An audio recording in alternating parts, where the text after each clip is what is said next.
Disclaimer, it's not financial advice. Please consult an attorney. Please consult your attorney, your financial advisor, whoever you deem necessary to what you're going to do with your money.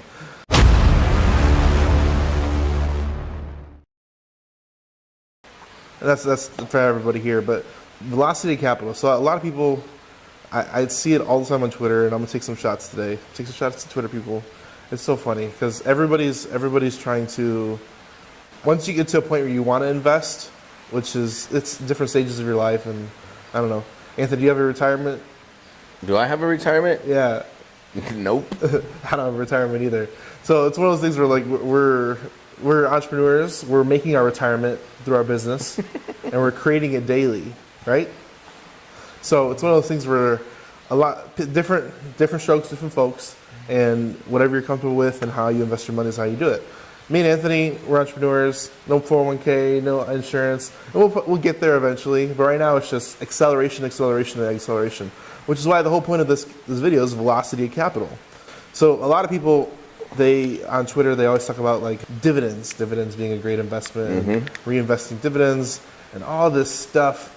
And they always laugh, and it's one of those things where they're like, oh, I reinvest my dividends, I get an 8% return, and the stock market goes up at 12% annually, and all this stuff. And like, okay, what if the stock goes to zero? I'm like, well, I invest in great companies. I'm like, okay, but it's still a 5% return. Like, and then you talk to the people like, oh, I live off my dividends. I need $1 million in dividends in a dividend-paying stock to make $100,000 a year. And I'm like, bro, it's painful. If you have $1 million sitting, collecting dividends, I need you to lend me that $1 million because I got to do something with it real quick. Yeah, and the reason why is like, if you can deploy that capital fast, like let's say you want $100,000 a year, if you can learn how to create a better ROI, you can use less money. You don't need $1 million to make $100,000 or whatever that $1.3 million. And the reason why I know that number is because I did the math. Do the math. What does it take to produce an ROI? And let's say it's $100,000 a year, and in 5 years it might be $120,000 a year because of inflation. Me and Corey Thompson, we were messing with Twitter or somebody on that one too. It's like a lot of people, they're trying to invest to a certain point to live off for retirement, but when you retire or you get in a car accident and you're paralyzed and now you got to pull that from that money every day, you're losing money every day, and you will go to zero.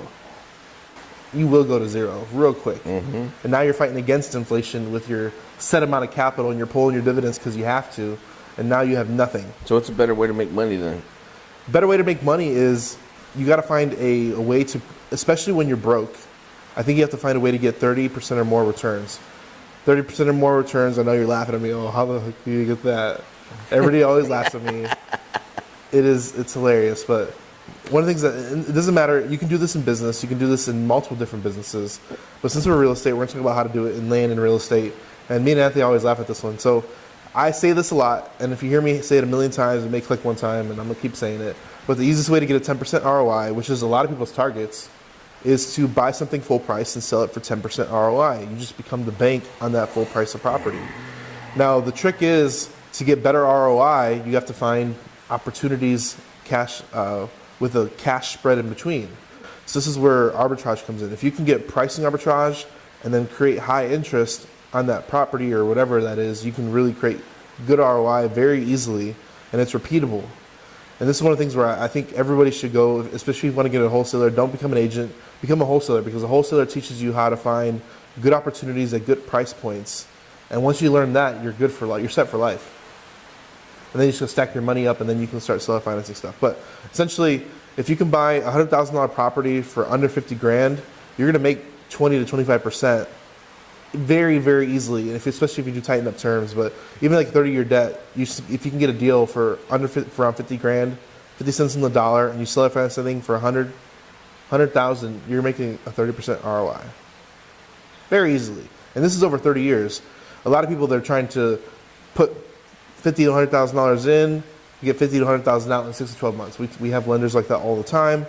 It's a lot harder to do that, but if you can put $50,000 in and get 30% ROI for 30 years, now you're talking. Significant. It's significant ROI very quickly and very easily. Yep. So I think that's something you need to think about. If you have money to invest or you already have money invested, what is it making you? And then like people say, well, it's making me very little, but it's safe. You know, it's not safe because you're losing money every day. If you have it in a very safe, right, investment, whatever you consider safe, if you just put it into land, the returns are obnoxious. Like to pay 2x on a deal for a loan, it's to other people like y'all are crazy. There's no way that's sustainable. But in our world, a 2x return is like if it's not 2x, we're not investing in it. So we talked to a guy yesterday, and he said he bought like 15 infill lots in the city. And for him, he's like, I haven't needed the money since I bought the lots 10 years ago, you know? But for him, he's kind of like land banking. Even him, he's still going to kill it because and he asked me this, and this is so funny. He asked me, he's like, how do I monetize the situation? He's like, I've been paying, one of these lots is worth 200 grand. He bought it really cheap 10 years ago. And now he's paying like $2,000 a month in taxes. And I'm like, dude. $2,000 a month? $2,000 a year, my bad. $2,000 a year in taxes. And I was like, dude, just sell or finance it. Get paid to hold it as a lien holder. You still don't need the money today. He's like, no, I don't need the money. I'm like, dude, sell or finance that with a down payment, get some cash back, and just collect interest on it. Yeah. High interest. And do nothing. That $2,000 a month is now that buyer's problem, and now you collect interest on that property till they build something. If they don't build something, I told them put a first right of refusal on that property to buy it back. If they ever want to sell it, you come buy it back. You already have $200,000 worth of equity in this property. To buy it back might cost you 20 to 50 grand, and now you resell it again. Just play the game over and over again, yeah. And you're playing the bank. And this is why banks love debt. Like I says, there's different stages and different things you can do, and depending on where you're at in life and how much capital you have. But I think when you're broke under $500,000, you need to find ways to make quick ROI. Like here's the thing, Chris Rude said it here at the event. He's like, I'd rather start a business with $500, $1,000, because if I lose that $500,000, who cares? You know, and this is why I think startups are amazing. If you can start a business and with $500 to $1,000, and different business might be $5,000, $10,000. So it depends on what your skill set is. You can create a lot of value in that business just by starting that. Even if you start as a side hustle, who cares? You can create good ROI on that deal, and then you can start investing that capital over and over again. A lot of people, they do different things. You can buy businesses. I think it's something we learned here. You can start your own business. And then I want to take some shots at some house people. You want to have some fun? The junk collectors? The junk collectors. So I always do the math. I always do the math whenever I see this stuff. So there was a guy, and this is a funny story for everybody. And look, I love Twitter. So a guy messaged me, or a guy posted, and whenever people post like these amazing screenshots of what ROI is and all this stuff, you always have to do the math to see what the real ROI is. And this is just me because I'm a numbers guy. I always do the math. It's so funny. So this guy posted about how somebody bought a house for $275, $245, something like that, and then they sold it 27 years later for 1.2, and then his comment was buy and hold. Now, when you think about that, 275 to 1.2, it's like a 5x return. It sounds amazing, right? 30 years. But that's the key point. It was 27 years. So when you do the math, 27 years, it was like a 6.5 return across 27 years. 6.5 return. So I was messing with the guy on Twitter because he's all buy and hold, do all this stuff, and I'm like, dude, like you lost money on this deal. I'm like, you lost money on this deal. I'm like, dude, what about CapEx, depreciation, vacancy, insurance, all renters, doing make-readies and terrible flips, deal. Flipping that property. What's real land people are always, house people are always like, oh, the best ROI is paint. How many times do you have to paint the house in 30 years? Roofing, AC went out guaranteed, the boiler. Like, he dropped a lot of money, and he still got a 6% return. So then his comeback was, what if he got a loan? And I'm like, okay, what if he got a loan? So I did the math. Even if he got a loan, it was still like a 16% minus all the depreciation, taxes, insurance, minus all that other stuff. So it's still not a great return. I just told you how to get a 30% return very easily for 30 years on a land deal. You find a $100,000 property for 50 grand and you still finance it. and you get net cash flow with no capex. That guy at dinner last night, he was like, I get all my loans through the bank. I was like, cool, awesome, sick. Will they lend you $6.5 million? No. So yeah, even if you borrowed the money from a bank, it was a stupid borrow if you're gonna buy a $100,000 asset. And like I said, it's one of those things, I don't know. This is just our opinion. You can do whatever you want, but This is not financial advice. This is not a financial advice again. But it's one of those things where, like, if you're broke, you got to really invest in yourself. You got to really invest in getting good ROI. Even if you hit your head a few times, find a way to produce it and find a way that's replicatable over and over again. And if you can't find it, you can talk to us. We're always looking for money. And this is the other thing. And I'll say this again. Like I mentioned starting a business. My first business was a trucking company. He ran a construction company for 15, 20 years. Mm-hmm.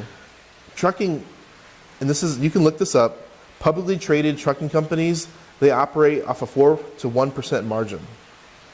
If you don't know what that means, essentially every dollar they make, and mind you, these are billion-dollar companies, they make 4 cents, or for every dollar they make 1 to 4 cents per dollar. Damn. It's crazy. It's crazy. It's literally insane. So, like, when I got into trucking, I didn't really understand the business side of it, but then you get hit with insurance, taxes, you got fuel tax, fuel, employees, employee insurance. You got all these expenses that hit you. Maintenance on your equipment, maintenance on your truck. It's just the expenses get over and over again. So, like, if you're hopping into business, make sure you understand the real cost and what the margins is. Try and I think we talked to the business guy. He tries to get businesses that are 20 to 30% margins.